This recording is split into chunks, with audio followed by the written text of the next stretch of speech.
vient de se lever sur le chalet au lendemain de la visite de Pierre. Bonjour grand-père, je suis levée. Bonjour Hercule, ça va? Bonjour. Bonjour Heidi, mais rien ne presse, tu sais, tu pouvais rester au lit. Oh non, oh, il faut que je parte tôt ce matin, tu sais. Que tu partes tôt et pour aller où ça? Mais tu sais bien, chez Pierre, voyons. Grand-mère Nathan, elle m'a invité. Tu n'y penses pas, c'est très imprudent de sortir, il neige beaucoup trop.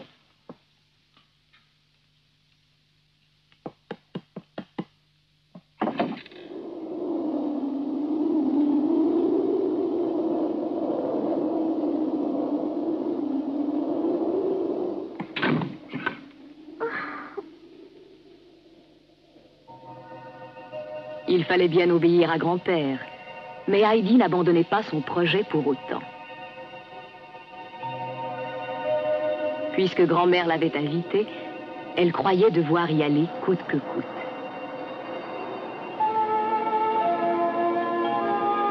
Grand-père, mais il faut que j'aille aujourd'hui. Grand-mère m'attend. Sois raisonnable, tu vois bien qu'il neige encore.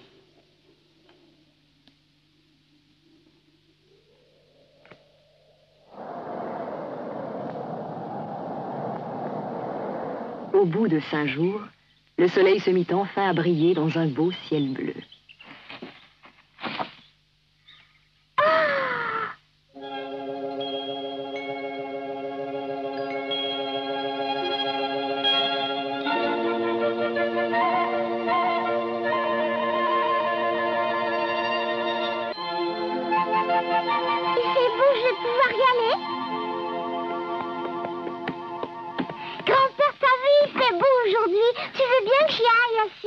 Grand-mère m'attend. Tu ne dois pas sortir, il faut que tu patientes encore un peu. Oh, mais pourquoi il neige plus? Regarde comme il fait beau, tout est calme dehors, il n'y a plus de vent. Il fait beau, c'est vrai, mais il est impossible d'aller à l'extérieur tant que la neige n'a pas gelé. Tu comprends, n'est-ce pas?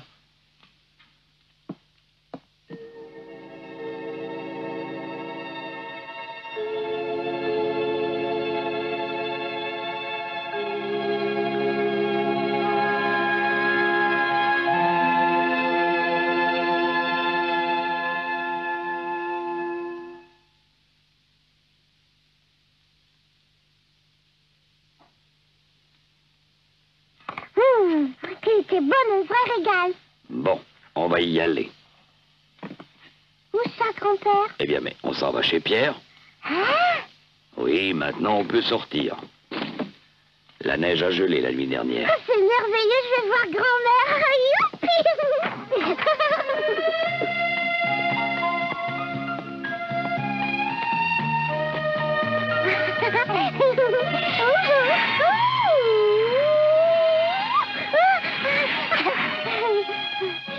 Oh, comme c'est joli. Regarde, grand-père. Qu'est-ce qu'il y a, Heidi? T'as vu les sapins? Ils brillent comme s'ils étaient recouverts d'or et d'argent.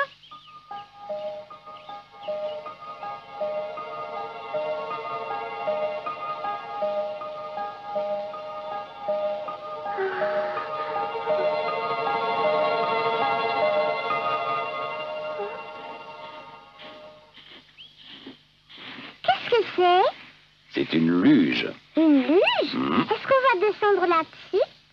Oui, tu vas voir, c'est très rapide. Ah? Allez, viens, monte devant. Oh oui. Bon, tu n'as pas froid. Oh non, pas du tout. Et surtout, tiens-toi bien pour ne pas tomber pendant la descente. Ah oui, très bien. Bon, allons-y. Oh là!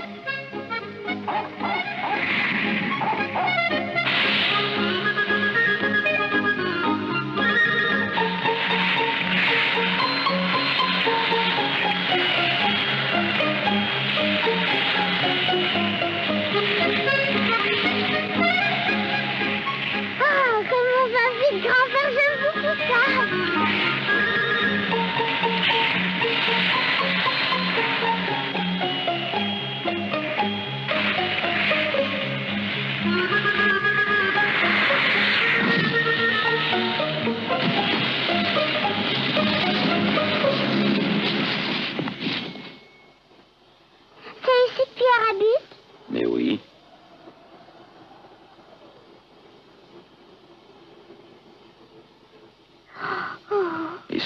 faut que tu sois rentré au chalet avant la tombée de la nuit. Ah, tu viens pas avec moi, grand-père? Tu as compris ce que je t'ai dit?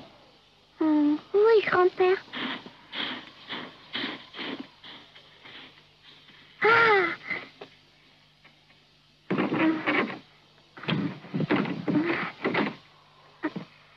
Oh.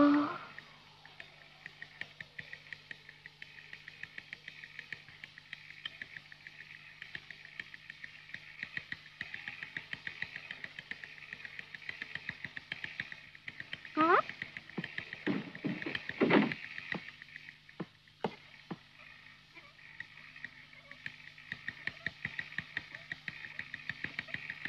Oh.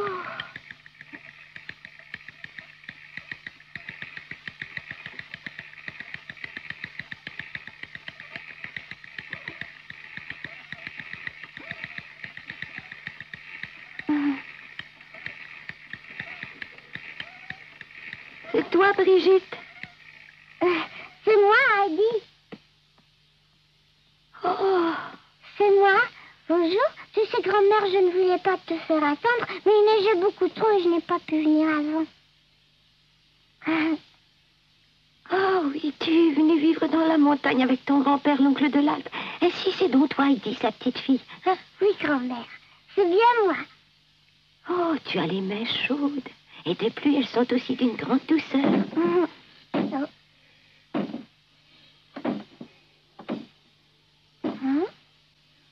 Tu devrais faire vite réparer ce volet qui claque dehors. À force de taper contre la fenêtre, toutes les vitres vont finir par se briser. Je sais. Comme je suis heureuse que tu sois venue me voir, Heidi. Mais il faut faire quelque chose. Tu vois bien qu'il frappe contre la fenêtre. Eh non, ma petite Heidi. Je ne peux malheureusement pas le voir. Hein?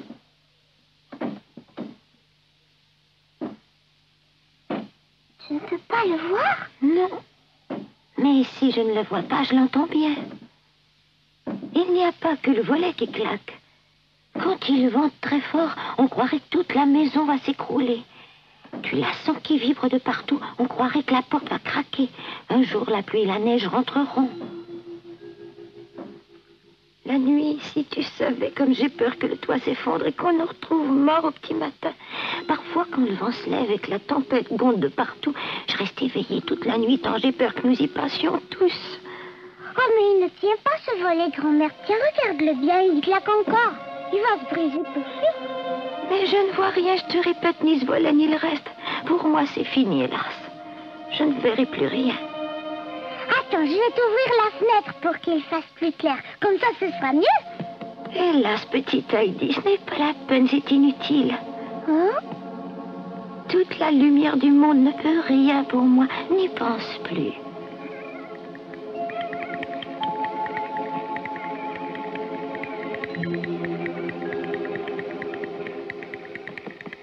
Viens dehors, tout brille sous le soleil, tu verras. Tu auras toute la lumière que tu veux. Grand-mère, viens avec moi. Allez, viens, grand-mère, crois-moi. Comme tu es gentille, petite Heidi, mais cela ne sert à rien. Il vaut mieux que je reste ici. N'insiste pas. Oh, allez, je te dis, viens vite, je t'assure que tu verras. Je t'en prie, Heidi, écoute-moi. C'est peine perdue. Hein? Hélas, mes pauvres yeux n'y voient plus rien maintenant. Depuis longtemps, tout est devenu noir pour moi, même la neige. C'est vrai? Oui, mais l'été, le soleil brille de ses plus beaux feux. Et quand il se couche le soir, toutes les montagnes se mettent à scintiller sur les derniers rayons qu'il leur jette. Tu sais, comme pour leur dire un beau bonsoir. C'est la vraie magie. Tu es gentille, petite, mais l'été, hélas, n'y changera rien du tout, j'en ai peur. Tes belles montagnes pourpres, ton beau soleil. Jamais plus je ne pourrai voir leur splendeur. Pour moi, le monde est sans couleur.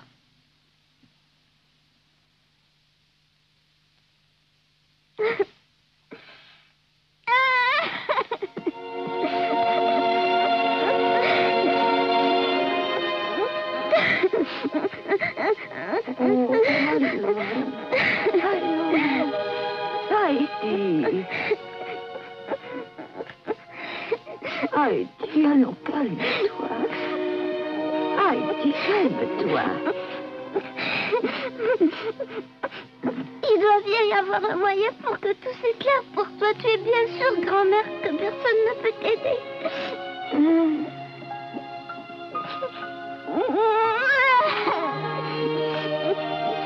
N'y pense plus, Heidi. Ne pleure pas. Je suis aveugle, c'est ainsi. Je te remercie d'être si bonne pour moi.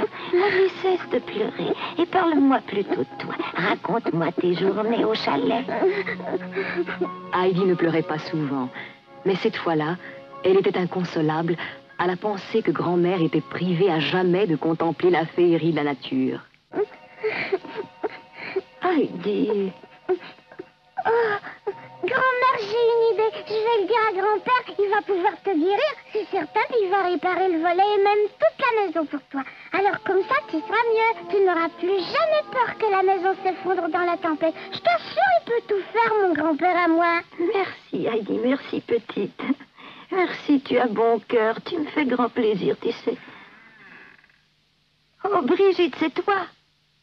Oui. Tiens, viens voir qui est là. C'est la petite dont Pierre nous parlait. Tu sais bien, Heidi du chalet.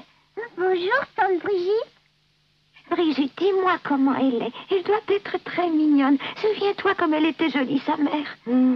Bien que je la regarde, elle est aussi belle que sa maman Délaïde. Cependant, elle tient de son père, Tobias. Et même de son grand-père, avec ses beaux yeux et ses cheveux noirs. Tout compte fait, elle le ressemble beaucoup. Je m'en doutais. Quelle joie que tu sois venue. Mais dis-moi, pour descendre, cela devait être dur pour toi dans cette neige. Je suis venue en luge avec mon grand-père. Hein? Oh, mais est-ce vrai? Tu dis bien que c'est ton grand-père qui t'a accompagné pour venir jusqu'ici? Ben oui, je me suis bien amusée. Tu sais, en luge, on vole comme des oiseaux. Oh. Mais c'est impossible, elle doit se tromper. Cet homme-là n'a jamais rendu service, voyons. Il ne pense jamais qu'à lui-même. Il vit seul comme un ours qu'il est. Il se moque bien des autres. Si, c'est vrai. C'est vrai, je vous dis, c'est lui qui m'a amené ici. Dans ce cas, c'est ton Pierre qui disait la vérité quand il nous racontait comme il l'aimait. Pierre? Mais oui, il nous dit souvent que ton grand-père t'aime vraiment beaucoup, toi, sa petite fille. Oui, même, je sais bien. Rien n'empêche que cela me surprend. Cela ne lui ressemble absolument pas. Non, tu as raison. C'est bien étonnant. Heidi, raconte-moi. Tu te plais dans ta nouvelle vie à la montagne, tu ne t'ennuies pas? Pierre ne vous a-t-on rien raconté? Il n'est pas bavard, tu sais. Il nous raconte rarement ses journées. Comme tu veux, je vais tout vous dire alors. Et Heidi de se lancer dans un joyeux récit sur sa vie avec grand-père et tout ce qu'il fait pour elle.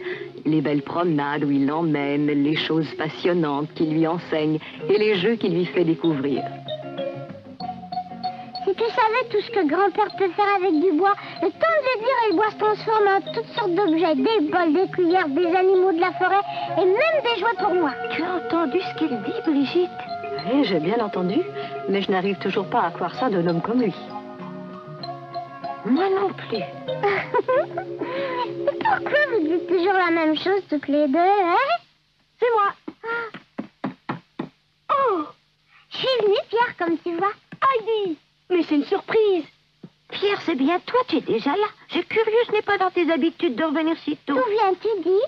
Je reviens de l'école. Il y a bien longtemps que je n'avais passé un si bon après-midi. Et ta lecture, Pierre, fais-tu un peu d'effort pour t'améliorer ou parais-tu toujours en classe? Comme j'aimerais que tu essaies d'apprendre, enfin. Ouais, ben je travaille. Tu me déçois, Pierre, tu sais. Je te l'ai dit, il faudrait que tu travailles plus sérieusement pour réussir en lecture. Normalement, ton âge, tu devrais déjà savoir lire. Regarde tes camarades. Mais il n'aime pas ça, l'école, dis grand-mère. C'est si important qu'il sache lire. Oui, ça l'est pour moi. De toute ma vie, je n'ai qu'une consolation, mon livre de prière que tu vois. Si je me souviens bien, là, sur l'étagère, il y est toujours, non? Il y a de si merveilleux poèmes dans ce livre, mais hélas, depuis que je n'y vois plus, il y a bien longtemps qu'on ne me les a lus. J'en suis même arrivée à les oublier, tu te rends compte? Alors tu comprends, j'ai tellement hâte au jour où Pierre saura enfin me lire ses poèmes. Je n'ai plus que lui, il représente mon seul espoir. Mais rien n'est fait. Pierre ne réussit pas à lire un seul mot. C'est peut-être qu'il ne s'intéresse pas à la lecture. Mais grand-mère, les mots sont trop difficiles dans ce livre-là. Oh, tu trouves, toi?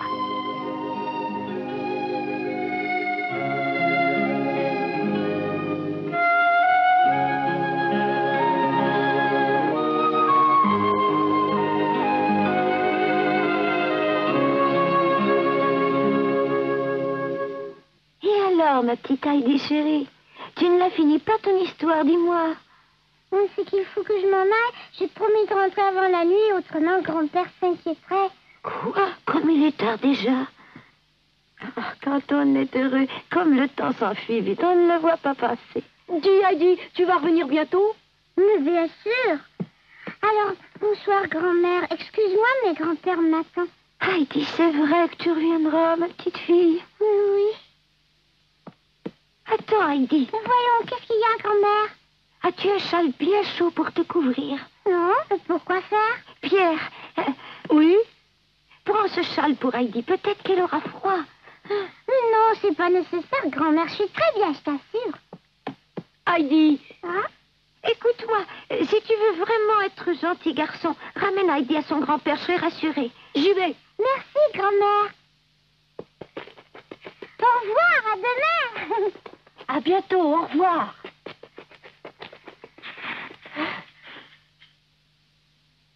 Grand-père. Je suis content, Heidi. Je vois que tu tiens tes promesses. Oui, Pierre. Pierre, rends-le à sa grand-mère. D'accord. Allez, hop. Ah, à bientôt, général. Oui, à bientôt. Au revoir. Oui, à demain. À bientôt. Grand-mère. Tu te rends compte, grand-mère? Il est venu pour la petite, pour qu'elle n'ait pas à rentrer seule. Mon Dieu, merci. Merci, Seigneur. Son grand-père, tu dis? Tu en es bien sûr? Je suis tellement contente. Mais il aime alors cette petite Heidi. Je vous l'avais bien dit. Pourquoi vous m'avez pas cru? Eh, c'est vrai, tu avais raison. Hein, grand-mère?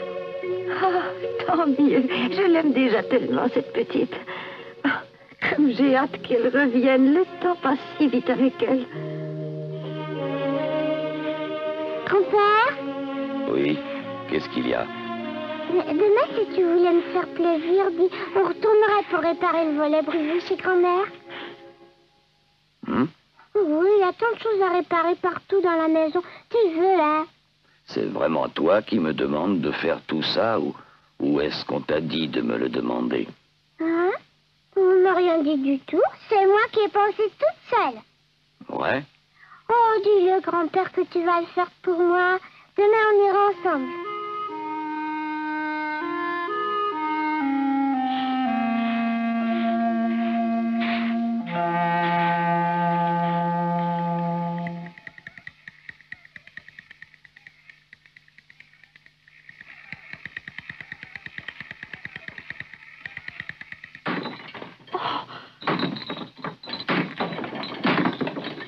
Oh mon Dieu, la maison s'effondre. Oh, oh. Bonjour, grand-mère, me voilà. Heidi, petite. Oh, mais qu'est-ce qui te prend ainsi, grand-mère? Oh, oh mon Dieu, tu vas te faire tuer, Heidi. Attention, la maison s'écroule. Oh, mais tu t'inquiètes inutilement, grand-mère. Ce n'est rien, c'est grand-père qui enfonce des clous. Hein, l'oncle de l'Alpe. Mais qu'est-ce qu'il est venu faire ici, je me le demande. Mais grand-mère, je t'ai pourtant prévenu qu'on viendrait réparer le volet. Heidi, Brigitte, Dieu nous protège, qu'il soit loué. Nos prières ont été entendues. Nous n'aurons plus à craindre désormais. C'est bien le bruit d'un marteau qu'on entend, Brigitte. Demande à l'oncle de l'Alpe de rentrer, s'il te plaît. J'aimerais le remercier pour tout ce qu'il fait et lui dire comme nous apprécions qu'il s'occupe de nous. Ah, j'y vais tout de suite.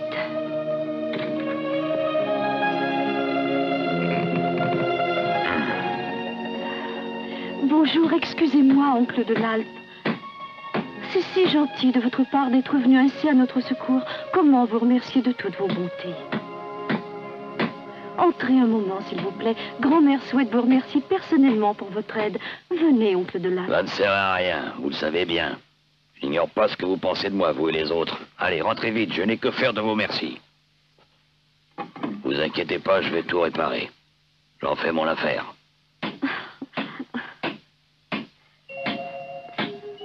Brigitte n'ignorait pas que grand-père, têtu comme il l'était, tenait toujours parole.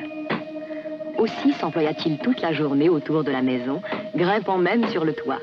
Rien de ce qui demandait réparation n'échappa à son attention.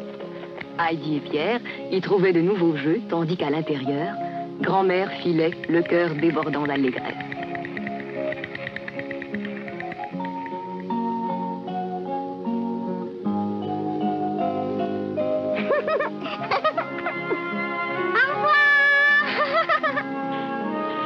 Grand-mère, elle qui n'avait jamais connu le bonheur, venait de vivre le plus beau jour de sa vie grâce à sa petite Heidi.